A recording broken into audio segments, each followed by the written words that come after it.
All right. Good morning. Bit of a breeze, crispness in the air. I'm going to work today, so I don't train horses full time. Got a little construction business. We build some horse shelters and build some fence and kind of just ag construction. I've been doing that for 26 years, and that's what I do to pay the bills. This is what I do for fun. As if I don't have enough crap going on in my life, sometimes much to my wife's dismay, I decide to do the Meeker Mustang makeover. So I try to take the opportunity to work my horse a couple times a day, if I can, before work and after work. Uh, we've been making some progress on him. He's going to be super nice, man. I'm super excited about this horse. I mean, the 11th pick, the last pick, and this was the only horse left over that I really kind of wanted. The rest of them just weren't really my style. And I was super stoked when I got him. I mean, with the 11th pick to be able to get this horse, he got a great mind. We made some progress with him, but I could catch him if I wanted to. But I'm going to go ahead and rope him. I just always rope my horses. He's going to be a ranch horse. He better be used to having a rope around him. So I'm going to rope him, and then we're going to get our hands on him. A lot of people they're like, well, I would love to rope my horse, but I'm not a very good roper. Only one way to get to be a good roper. I'm a terrible roper.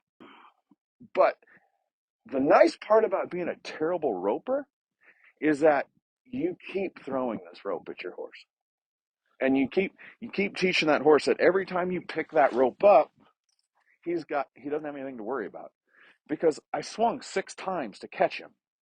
So it's not like as soon as I pick this rope up, he's like, oh boy, here we go. He's going to catch me. I'm just swinging my rope and tossing it at him. Before I rope him, I like to let him settle just a little bit so they're not running around the pen. And he's not a big runner anyway. But you can come up on him, have some life in your rope. You're not trying to sneak up on him. And sometimes it's as simple as just taking your loop. And this doesn't always work. So roping a horse can be kind of difficult because they can move that neck, pop their head out of there in a hurry. But you can just walk right up close to him and just try tossing your loop. You don't have to swing, and just like that, you got him. There's really not much to it. People think like you got to be the super roper to get this done. So what I like to do, and I did this with my 2022 makeover horse Doreen, I would come into the pen and I gave her the opportunity to be with me. And if she wouldn't be with me, then I grabbed my rope off the fence and roped her. She hated being roped. It's perfect. So I remember it was probably like day 6. She kind of had this little attitude. She's running around in here and, no, you're not going to touch me. And I went over to this post over here. Okay, grab my rope, pulled my rope off the fence. I turned around and she was like right here. You ain't roping me, bud. And I never roped her again. Well, I should say for quite a while. I never had to rope her again because she was just like, no, I'm done with this. So, long story short, I have Doreen back. She went to a great lady. Things just kind of didn't work out perfect, and so I've got her back. Well, when I got her back, she's really hard to catch, really opinionated. No, I threw in a pen with some mares. No, you're not going to catch me. And I walked in there with my rope. She kind of gave me the middle finger, and I took that rope and pulled it out, started building my loop, and I threw it at her, and of course I missed, like I always do. But as I'm coiling my rope back up, I don't focus on her. I'm coiling my rope back up, and I look up, and she's right here. Nope. 18 months later, she's like, I remember that game, and I don't like it. So, why do I rope my horse? I am a firm believer that you need to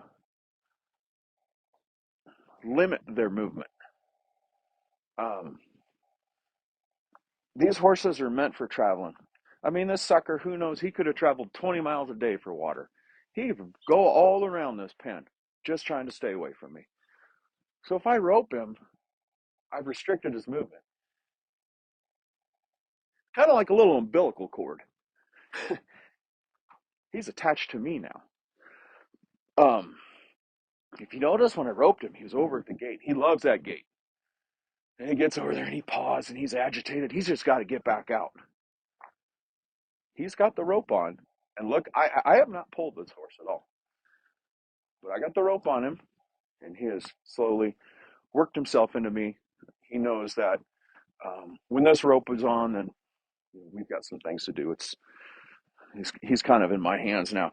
What I love about this horse, stay with him. See, I'm not gonna reward bad behavior by him turning his head away.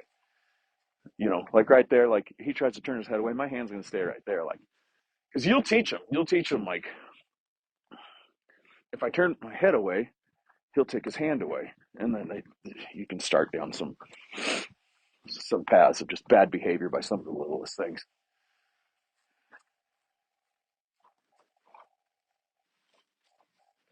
But what I really like about this horse is his ability to retain information. Not all of these Mustangs retain information. I've had horses where, man, I get them going nice. I gentling process. Oh man, I can't believe how good my horse did today, and I'm excited. And I kick him in here the next morning, and that sucker acts like he's never seen me before. Oh God, who are you? And it takes 15 minutes to get him back to where you left him. This horse, I mean, yesterday I left him, I was scratching on him, and we were starting on some groundwork. And um, today he's 90% where I left off yesterday, which just makes your training so much more efficient. As you see, we last couple of days has been hard to film. I've had to kind of film on some last minutes or train on some last minute stuff. So wind was blowing, I don't know, 148 miles an hour or something like that. So that made it difficult as far as filming, as far as our audio. So we've got some things accomplished the last couple of days that I didn't get really on film, which is I came in here, as you've seen, I've been working him on Rico. I came in here, I roped him on foot, and he did great. And we got in pretty quick. We got in on him pretty quick. And then I was able to get this halter on him, get rid of that nasty old web halter. I mean, look at him. He's learning to lead. I mean, he's really doing phenomenal. Um, I hate putting a drag rope on him. I mean, I'll do it if I have to, but I hate it. I mean, if I can rope him, I'd rather rope him. But he's really doing good. We got this halter on him. I got him. Uh, I got him letting me pet him fairly well. That's not my main focus. I'm not going to stand here and bore him with that. He doesn't want me on his left side, which is weird because the majority of your horses, kind of like left-handed and right-handed people, the majority of these horses I work with, they want me on their left side. They don't want me on their right side. But from day one, he's like, stay on my right side, Eric. So, get this rope off him. I mean, I don't do anything slow. Once I get him to this point, I stop tippy-toeing around. Just pull this sucker off, man, like he's a broke horse. That off of there. My movements just start getting bigger and bigger, and I think that's kind of one of the reasons why my horses are the way they are. Um, they kind of handle a lot of stuff I throw at them because I make those big movements. But I make those big movements, and I'm calm when I do it. And those horses learn. Shoot, Eric's not worried about it. Why would I be worried about it? I'm going to stick with him. I'm going to back up. That's fine. Back up, but I'm not going to leave you alone until you stop moving your feet. There you go. I saw this deal from Scott DiPaolo out in Oregon, who I follow on Facebook because I am a horsemanship thief. I steal everybody's horsemanship and then I use it. I rarely come up with anything on my own. I just take stuff from other people and use it. So I got this stick here and the glove on there and great foam, spray foam, little insulation stuff in there. So it's a hand. I saw Scott DiPaolo use this and I was like, man, that's a good idea. Get your first touches on him with a hand. These freaking horses hate it. I don't know how he does it, but I haven't found a horse yet that's like, oh, look at that hand. I can touch him all over with a flag. You bring this hand out, as my friend Sydney calls it, Chester the molester. I mean, we're just forcing touches on him, and they do not like it, which is perfect. The more stuff I can throw at them that they don't like, the better. So yesterday, he didn't want to let me over here on his left side. He was blocking me pretty hard. So I said, well, if he doesn't want my body over there, he's worried about my body. Let me give him something else to be worried about. So out comes Chester the molester, and we're forcing touches on him. So I'll come in here and I'll just stay. I don't touch him. I'm just staying with him.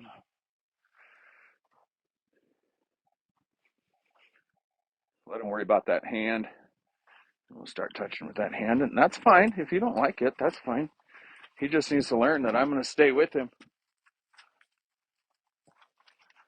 until he stops moving his feet and lets me on this side.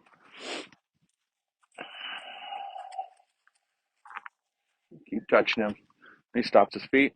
I'm going to slowly take that thing away. So here's something I learned from one of my good friends, Mike Brazier, out of Fort Lupton, Colorado here. He's taught me a lot, helped me through a lot of stuff. So many people are always like, I want my horse to face up. I need my horse to face up. Give me two eyes. Give me two eyes. That's okay. Mike had taught me that that's actually a defensive posture. And I never thought about it like that. You look out in a herd of horses, I see it just right outside my window. I remember seeing a coyote out here, and I looked out there in that group of horses. They were all faced up, staring at that coyote, giving that coyote two eyes. Why were they giving that coyote two eyes? Was it out of respect? Was it out of a defense? Was it just a defensive posture? What was a defensive posture? So I don't focus on having my horse just lock onto me with two eyes. Have you ever seen a horse stand next to a predator and allow that predator to be on the side? Because let's not forget, he is the prey. I am the predator. What horse is going to let the predator stand right here? So let's just stand here. I want him to stand here. That's kind of where he gets his break. He lets me stand here. He can have a little break. I don't focus on being in front of the animal too much. And I'm really working on his left side more than his right because he doesn't like me on his left side. Good old Chester the molester out there, he doesn't like that, which is good. The more stuff I can give him that he doesn't like and he works through it, he's in trouble. He thinks he's in trouble right here. And we just stay with him and let him find the answer. This horse is going to be soft. I mean, I'm really excited about this horse. We'll just stay with him. Focus on keeping our energy down. No, that's not the answer. Don't let them find the wrong answer, because then you just got to keep fixing problems. You want to just stop and face me. I'm like, no, that's the defensive posture. Let's just chill. There you go. There you go, bud.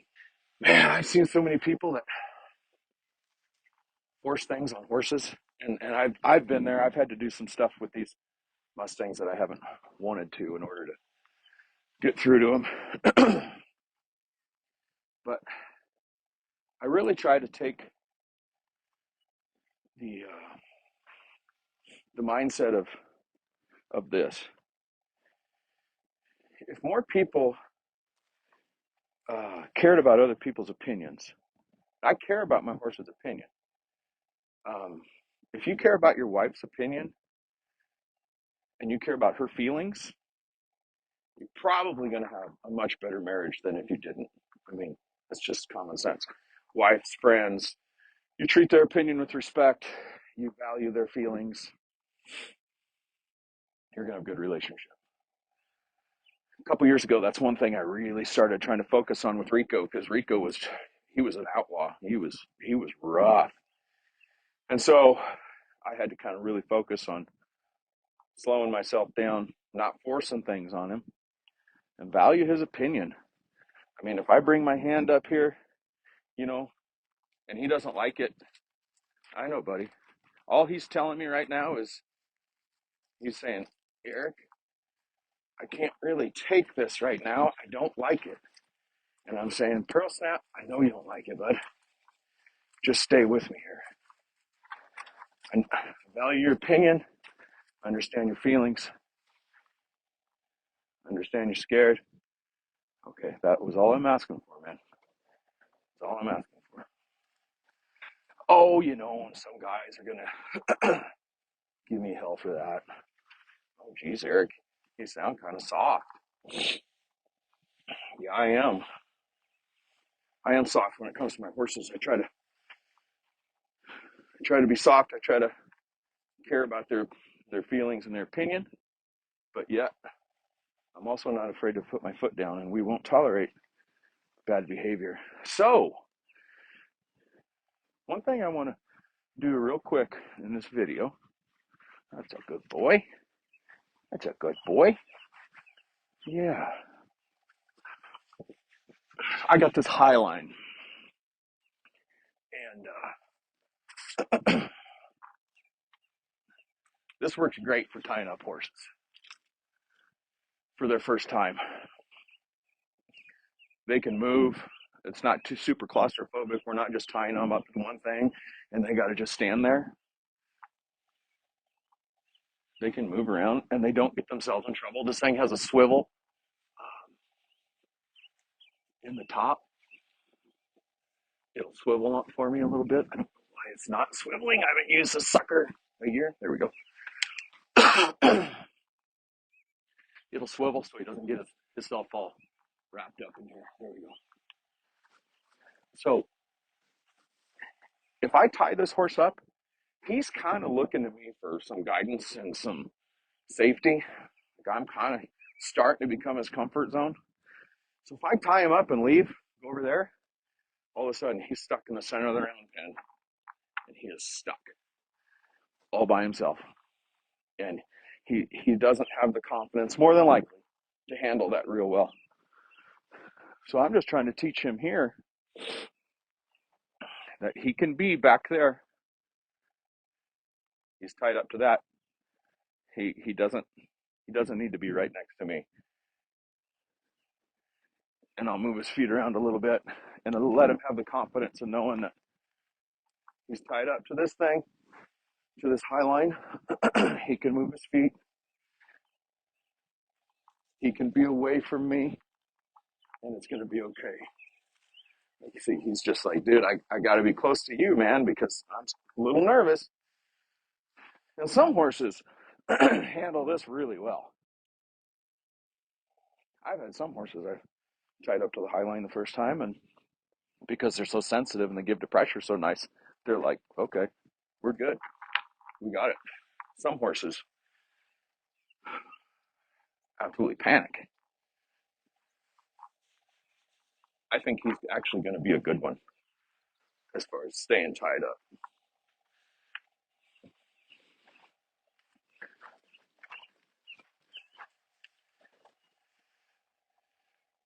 This is this is big.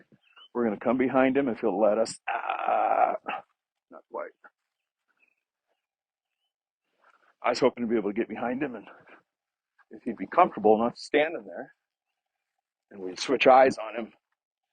For some of you people that don't understand the importance of switching eyes, we're going to get to that in the next, I don't know, one or two videos. We're going to be switching eyes on him probably today or tomorrow, and we will talk about the importance of switching eyes and how that can keep you out of a lot of trouble, even when your horse is broke, what some people consider broke.